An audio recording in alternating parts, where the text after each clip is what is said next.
On this episode of the Inside Athletic Training Podcast, we're joined by Kandi Pickard and Colleen from the National Down Syndrome Society to talk about their impactful and long-standing partnership with PBATS. Together, NDSS and PBATS have worked to champion inclusion in baseball, in sports, and the workplace through many joint initiatives. Enjoy the show.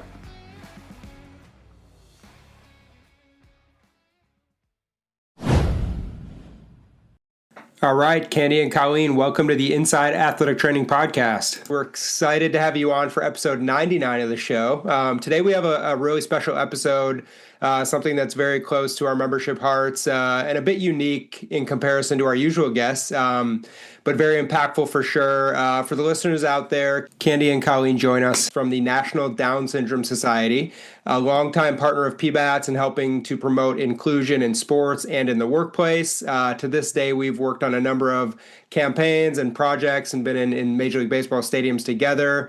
And we're getting together today to share some important information about our partnership with the Ability Transcends Challenges program award series that we'll get into, that we'll be launching later this month. But to start, guys, appreciate having you guys on. Let's start with you, Kandi. Can you introduce kind of yourself and NDSS and share a little bit about the organization's mission? No, I'm happy to. Thanks for having us. We are an organization that was founded by a mom. And as a mom myself of a child with Down syndrome, Mason is my fourth and, like I say, final child. This organization is really special to me. I think that we were founded by a mom who wanted more for her daughter after her daughter was born with Down syndrome. And so now 46 years later, we really focus on our mission, which is around empowering individuals with Down syndrome and their families by driving policy change, providing resources, and engaging with local communities, and most importantly, shifting public perceptions. Mm-hmm. Yeah, I think that's been one of our main efforts together, is really shifting the perception of what people see from people with disabilities and Down syndrome and just all the capabilities and abilities that these people have. Colleen, on your end, talk a little bit about the partnership with PBATS, how that first came together. I know it's wild to think it's almost been a decade that we've been working together, but kind of share the kind of inception and what it's been like for you guys working with PBATS. Of course.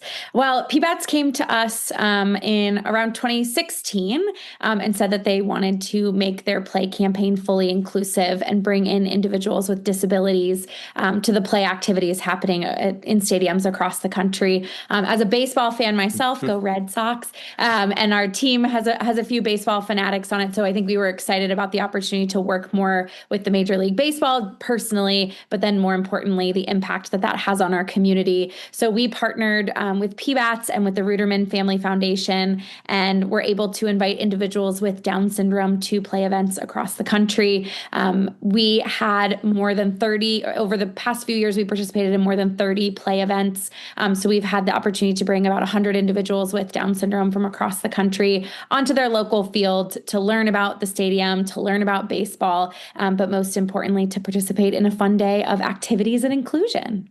Yeah, absolutely. And to follow up on that, Colleen, you guys, what you do is it's a couple of degrees separated from what PBATS does, but we're all working together to promote inclusion in the workplace and in sports, something that's so important to our membership. When you guys first got the call and we first started working together, was it weird? Was it different in terms of your organization's kind of acceptance of doing something that's a bit removed from your core work? Well, that's a great question. We don't typically work in the sports space, right? That's not something that we do. We do really focus on fitness. I mean, I think fitness is a huge piece of just being, health is a human right? And so we want to make sure that our community is healthy.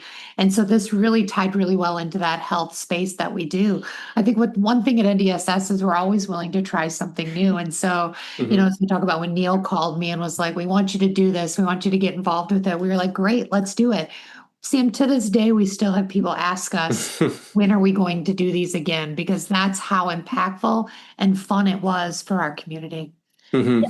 To add on to that too, inclusion is everywhere. Inclusion is in everything, or should be in everything, right? So I think most of our days are spent talking about inclusion in the workplace, or inclusion in schools, or just inclusion in community living. But again, to have an opportunity to talk about inclusion at the most basic level of play, which is where so many loved ones with Down syndrome start, right? Every kid starts wanting to play with their peers, and to give individuals with Down syndrome that opportunity to meet famous people and meet MLB players, but at the core of it, right, play and spend a day with people who don't have disabilities, so that we could teach the general population about people with disabilities. I think that mission of inclusion is so woven throughout our history as an organization and what we're looking to do. And so while we haven't been so involved in the sports side of inclusion, it was a unique opportunity for us to jump in and promote inclusion of people with Down syndrome, but disabilities generally. Yeah, and I think any of our members or our athletic trainers who hosted an event where you guys were there and you brought some of the kids out, I think some of the most exciting events and some of the biggest smiles we've seen on the kids' faces were from some of the kids who you guys brought out. So we always appreciate that. And Colleen, you mentioned the inclusion aspect and just why we're talking today. The Ability Transcends Challenges program, something PBATS started near a decade ago to really focus on baseball empowering people with disabilities. And as we know from a number of projects like our TOPS Pride and Perseverance baseball card set to other projects with other players with disabilities, baseball is always given people the chance if they can perform. And that's really what we're trying to explain here and to share with people, is that if you can do a job, you can go to an event, you can play on the field. If you have that ability, you should be given the opportunity and not excluded from that. And that's kind of where our Ability Transcends Challenges program was born. We're here to talk a bit about the awards program that's going on this summer.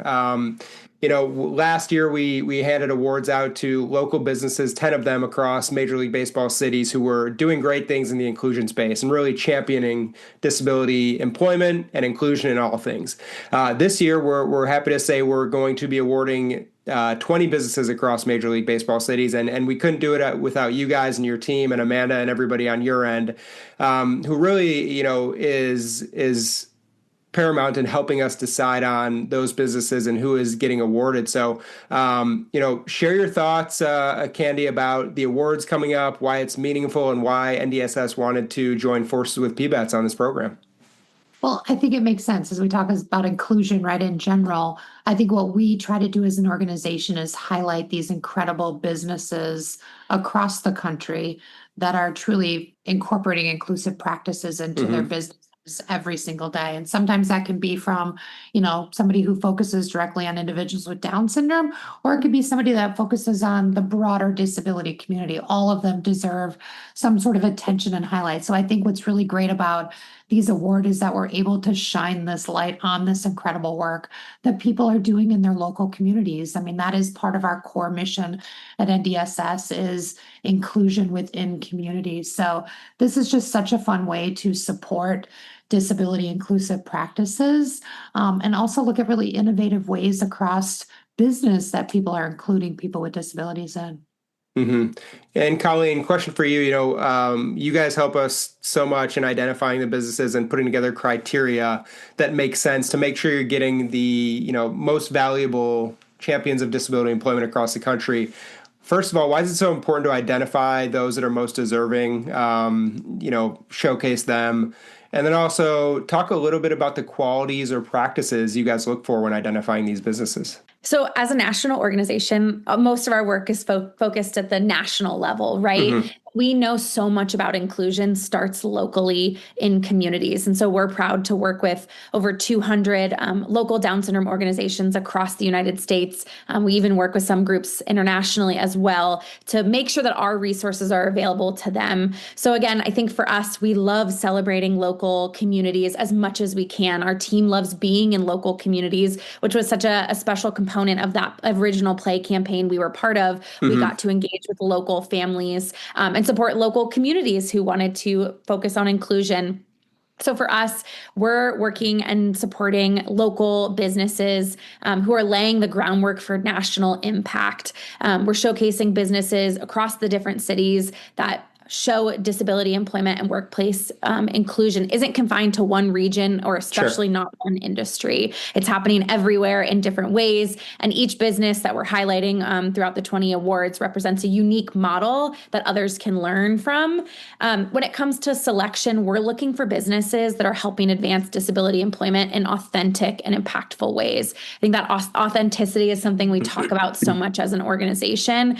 We know that hiring individuals with disabilities isn't just the right thing to do or isn't just charity. It's actually proven good for business. So we're looking for organizations or employers that have provided essential training, mentorship, education, or even just career exposure opportunities for individuals with disabilities, environments that individuals with disabilities feel welcomed, supported, and seen. They're not just doing good work themselves, but they're also something that other businesses can model after.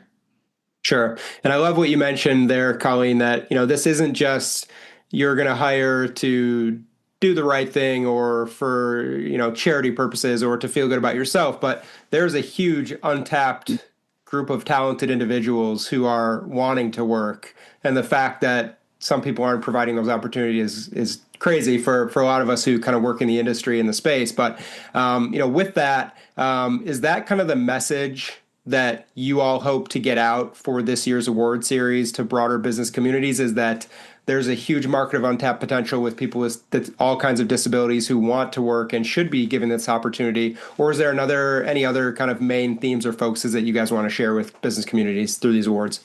Yeah, I think hiring and supporting individuals with disabilities strengthens workplace culture.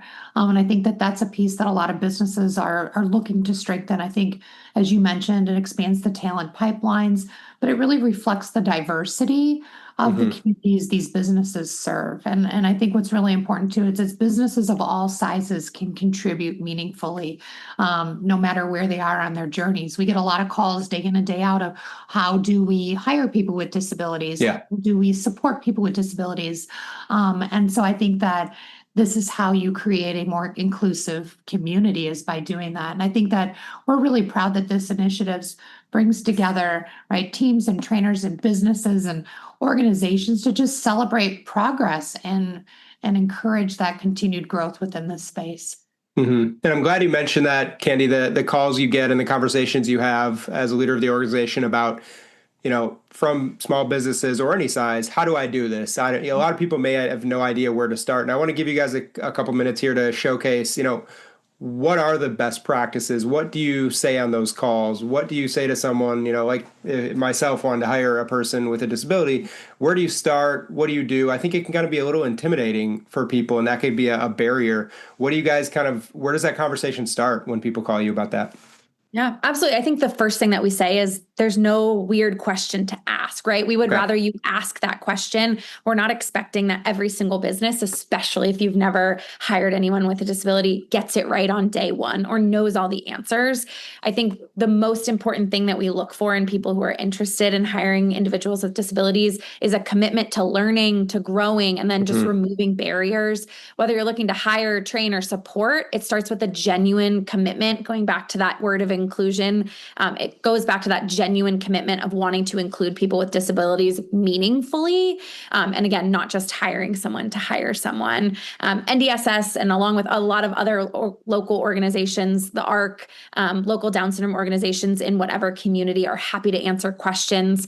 We are proud to offer trainings and tools to corporate businesses or Main Street businesses who are looking to invest in hiring. I think one of the best things that we do as an organization is putting people with Down syndrome first.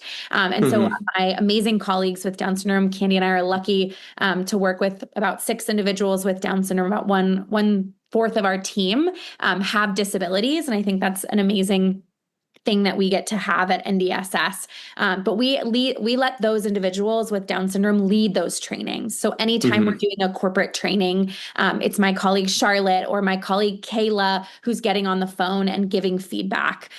Hearing directly from an individual with a disability is going to be the best way to learn.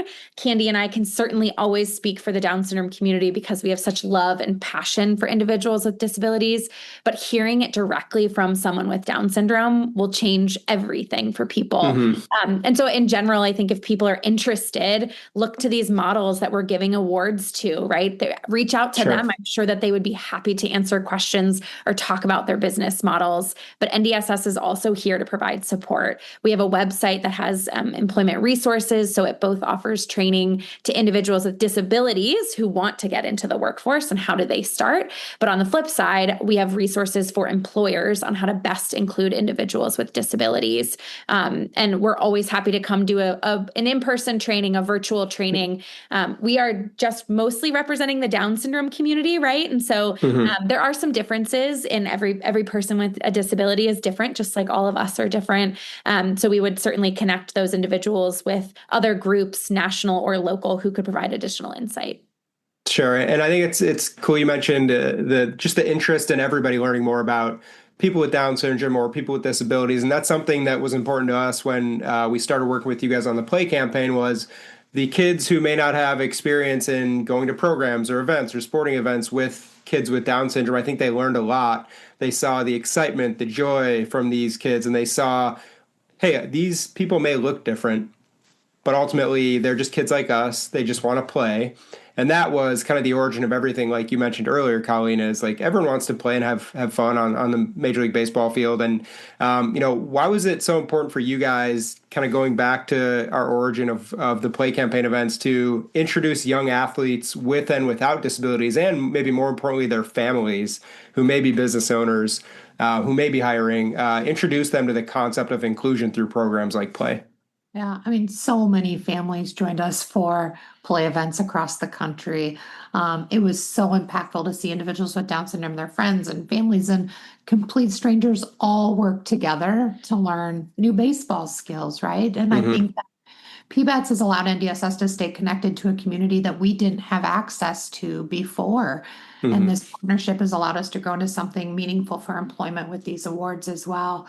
I think that we looked and we had maybe over 200 individuals with disabilities participating in these Play events throughout the country. So for us, I mean, I think it's about facing, overcoming these barriers as we've talked about, these last few minutes here. And whether it comes to sports or school or extracurriculars, like this Play campaign helped us break down these barriers and open conversations for family members to have with their typical kids at home about, what that experience with somebody with Down syndrome was like and how it was just like any other, right, after school or extracurricular activity, including somebody with a disability into.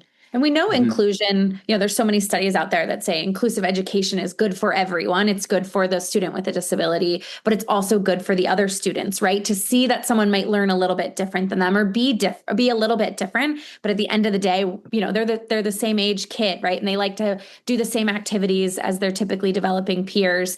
And for us, again, that inclusion component is so important. I grew up with a best friend with Down syndrome. So for me, I was always super comfortable around people with Down syndrome. We hear so many stories of siblings who have a brother or sister with Down syndrome and then go into the disability field or go into the healthcare field because they were so inspired by their loved one. We believe that every single time a typically developing individual meets someone with Down syndrome, they're getting that exposure to inclusion. They're making friends with someone who maybe they wouldn't have. And then in 20 years from now, when they're hiring someone and they get a resume of someone with Down syndrome or someone with a disability, they're going to be more likely to hire people with disabilities. Sure. If they get if they have a diagnosis that their child will have a disability, they'll be more comfortable with it, right? They'll be able to be more included in the community and maybe even volunteer at local disability events. So that moment of inclusion, while it might seem so silly that it was only 2 hours on a baseball field, can have much longer and lasting impacts that go well beyond just that one day in time. And ultimately, I think we believe it will make the world a better place and more inclusive overall for people with disabilities. But we've seen these friendships as well, Sam, right? Even between, some of the clubs and families. And when they come back to the stadium, like they're recognized and, they're bringing friends. And it's like, that's what it's all about, right? Like that is the coolest experience for our families to have. No, and Colleen, as you were answering there, I kind of thought of the original, the starting point might be intimidation or uncertainty about playing with someone with a disability or Down syndrome or hiring. I think a lot of times from my experience of learning and working with you guys, it kind of the exposure you get kind of then turns into surprise of in a good way and joy and just, a pleasant surprise of maybe you doubted these people or maybe you didn't give them a chance, but it all turns into, like you said, kids of all ages or workers of all ages having an impact that means a lot. So is that kind of what you guys find a lot about your education process is there might be intimidation and that exposure to this group of talented people turns into like a pleasant surprise of what they're capable of? Absolutely. I think as you were talking, I was just thinking about some of the questions we get when people call. And one of the questions I ask is, how much is this going to cost me? How much are accommodations going to cost me to hire somebody with a disability? And again, there's studies out there that show it's $500 or less for accommodations that really you would provide to you, to me, to anybody that you hire. We all need accommodations. They just look different for each of us. And so I think that when we look at this, like there's so many opportunities and conversations that can be had, because I think, as Colleen mentioned, as you open that door for the conversation, the hiring process is the same for a person with a disability as it is for you and I. Again, just have to take different things into consideration when you go into this. As Colleen was talking earlier, one of the things I wanted to mention is NDSS is a founding member of the CEO Commission for Disability Employment, and it is a separate organization that is really focused on disability inclusive practices. And we founded this organization along with SHRM, the Society for Human Resource Management, and Financial. And basically what it is, it's looking at like policy and practices around disability inclusive practices altogether. But one of the really great things that this group created was, we like to call it our enterprise playbook, but it's a step-by-step process that businesses or people who are even interested in hiring somebody with a disability can walk through that answers a lot of these questions that we do get to say, okay, what path am I on? Where do I need to go? Where am I, a big organization, a small organization? And outside of NDSS, I know the CEO Commission is also helpful in walking through what that looks like for an organization.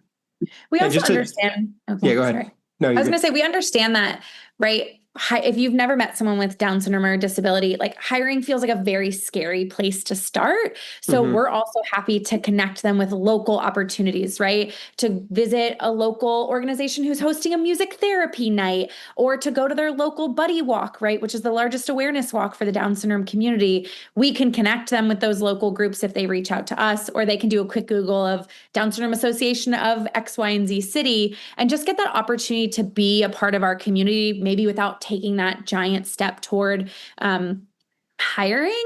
I think it's a unique opportunity. So we're always, open to sharing opportunities for people to meet individuals with Down syndrome before they really go into that hiring. Because we're so often, even myself, we're so often impressed by individuals with Down syndrome and what they can do. We just hired a young woman, Madison, with Down syndrome. She works full-time in our DC office. And we knew she was amazing. I knew she was going to be a great fit to our team, but she is even going above and beyond. She's consistently working late sometimes, which we've already had conversations about, but she's doing all of her work on time, quickly, and in a great manner. And she's a wonderful individual, right? And so we like to think that employers are missing out on that amazing talent. Absolutely. You're not even looking to open the doors to someone with a disability. Yeah, and to follow up on that, Colleen, do you think that the major barrier is kind of employers' expectations? Do you think they don't, they just feel like if they hire someone with a disability, they're expecting too little, and little do they know this person's could be, a high performer on your team. Do you think expectations need to be increased for employers who are hiring people with disabilities? Absolutely. I think the biggest barrier, I'd say in one word, is probably fear, right? Okay. Fear of how much is this going to cost me? Fear of, am I going to have to manage them like step by step all day for the rest of their career here? But yeah, I think those expectations for individuals with disabilities in general are often very low. And we see so many times individuals with Down syndrome or other disabilities raising those expectations or beating those expectations so quickly. And then people sit back and realize that their expectations were too low. So I definitely think that's, something that we want employers to have high expectations of their staff members with Down syndrome. But we also, Sam, just to add to that too, I think we also get a lot of people like, well, what kind of jobs can people with Down syndrome do? Interesting. Well, what do you have? What do you need help with, right? I think Sure. it's not creating a new job description or a new job because they have a disability. It's fitting the needs that you have within your organization or within your company well. I think it's, we hear a lot within the disability space around presumed competence, right? And it really is. I mean, we have to presume that individuals with disabilities are capable and willing and able to work. Yeah. Yeah, and I think that's where kind of the sports comparison, Kandi, comes in for me. If you want to put people in a place where they can succeed, give them every opportunity to do so. Not necessarily creating a new position on the baseball field for somebody because you're not reinventing the game, but you're not going to play your catcher in center field. There might be things he's good at and he really could flourish in doing. And the same goes for hiring. You're not going to, if we need a microphone to record this podcast, you're not going to strip it from us beforehand. You just need to put people in the right place to succeed.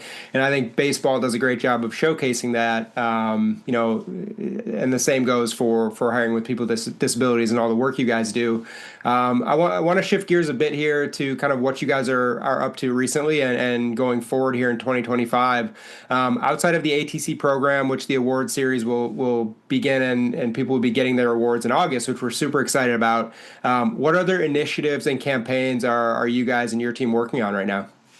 Yeah, and thank you for asking. I think something to share with your audience too is that 5% of adults with Down syndrome in the US have access to specialized healthcare clinics. So basically primary care providers. So what we're working on is we are launching in October what we call our Care Down Syndrome Project. And this project will feature an online continuing ed course and resources to equip primary care providers with the knowledge they need to meet the unique medical needs of individuals with Down syndrome. So we're really excited to get that launched in October. It's going to be a tremendous tool to breaking down, again, some of these barriers to access to quality healthcare for our community. And then we're also working to just shift public perceptions in various ways, whether that's online or at events. Our policy team has been very busy in Washington, D.C., as everybody can imagine, just looking at legislative pieces to ensure that our community is heard and that their rights are ensured. And I think lots of events throughout the year within New York, DC, Nashville. So folks are interested, we'd love to have them join us or just stop by and meet us and meet our community.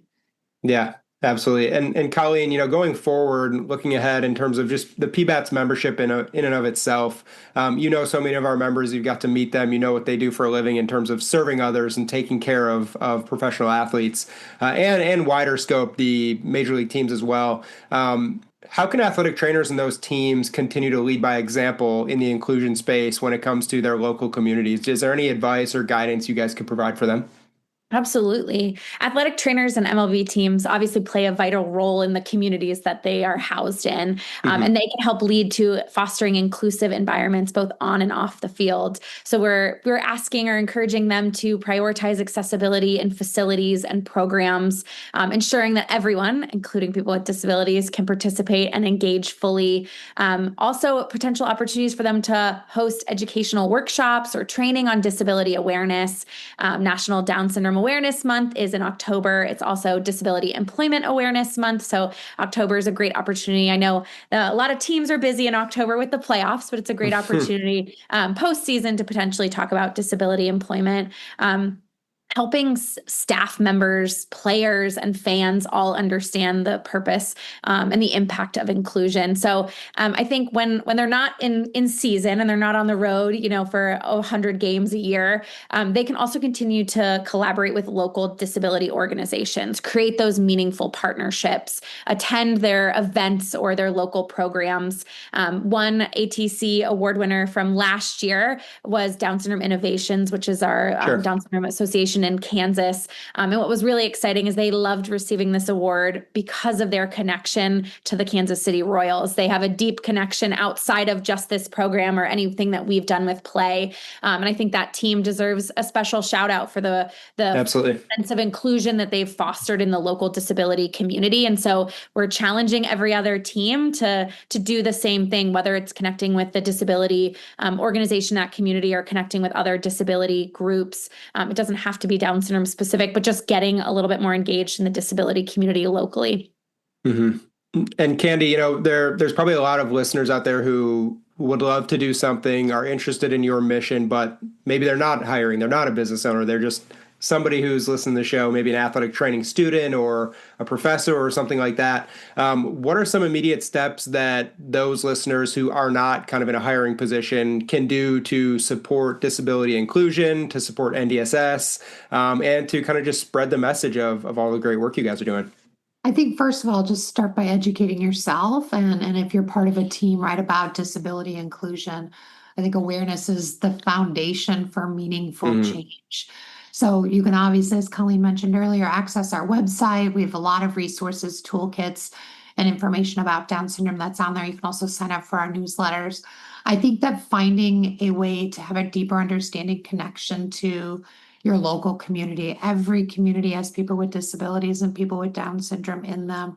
And so when you find that opportunity to join or participate in some sort of meaningful way, I can almost 100% guarantee you're going to walk away with a feeling that you want to do more and that you want to support this community in any way that you possibly can. And you can do that any way that feels right for you. There's not a scripted role that you have to do. It could be as much as supporting, right, NDSS, attending a buddy walk, or just becoming a mentor for somebody who wants to understand how to get a job or how to be a better athlete or whatever their dreams are. Mm-hmm.